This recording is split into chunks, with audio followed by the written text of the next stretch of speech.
So this incident in sports is typically used as an example to, explain the difference between legality, ethicality, and ethics as a code. And the incident actually happens in the 2003 World Cup. You could find similar examples from other sports. I'm sorry that I took this particular example, which was familiar to me, and that was an easy job. But you could always find examples from other sports as well as from other professions. So what happens is that it's the 2003 Cricket World Cup, and it's the semi-final between Sri Lanka and Australia. What happens is that the ball was bowled, bowler appeals, umpire doesn't give out, but he walks, and replays showed that he was clearly out. Okay.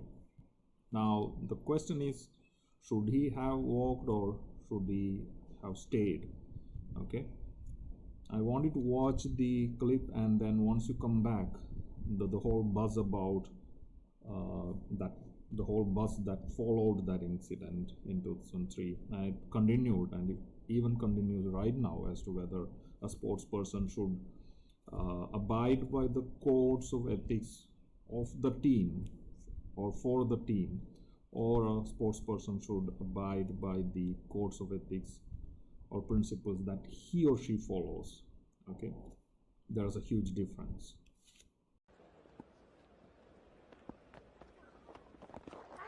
It's in the air and up she goes, not out, says the umpire.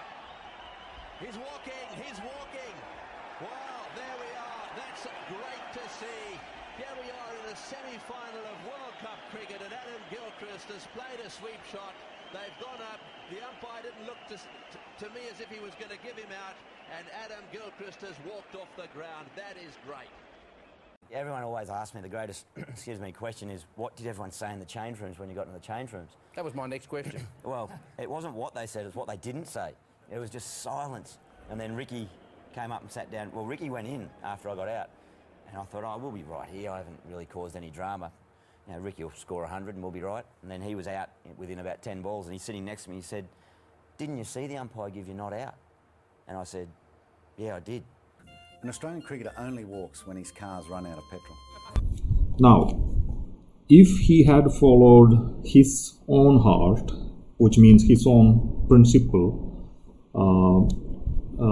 which we sort of highlight here as the principle of the individual, the code of the individual, then in this incident, that is in conflict with the code of ethics of the team.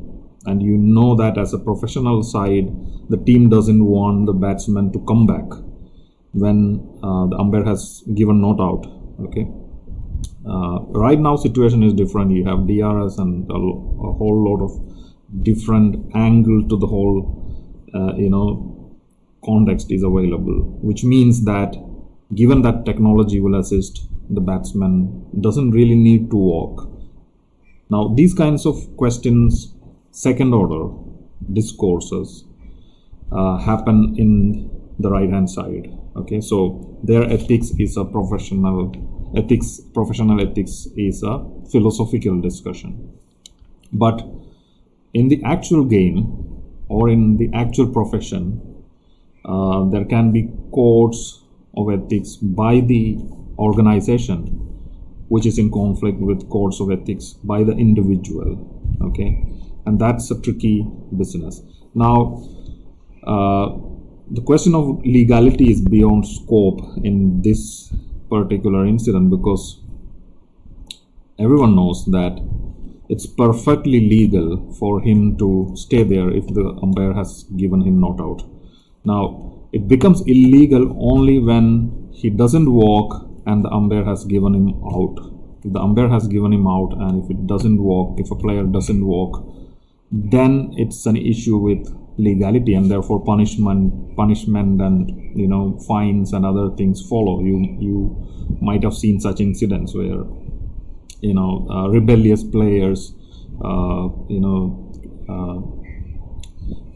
raise questions with the umpire's decision, and therefore they are given fine as a punishment. So this was not an issue of legality. The Gilchrist incident was an issue about whether the codes of ethics of the individual is consistent with the codes of ethics of the working environment. Okay, and that's the Australian cricket team. Now there was a conflict, and that doesn't really invite punishment, but it does definitely invite scrutiny, and we do that scrutiny all the time. And he might have lost fronts, he might have gained fronts. Those are the consequences for the player. But at the philosophical level, we need to ask, was he right in doing that, or should he have followed the team's principle?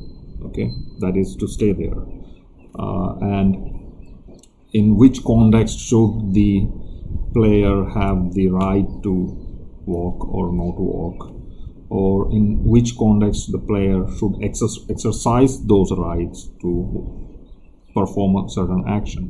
Okay, so quick recap: the legal ethics difference, ethics in two different ways, okay, is very simple in definitions and in appearances at the academic level, but it's very complicated when put in practice.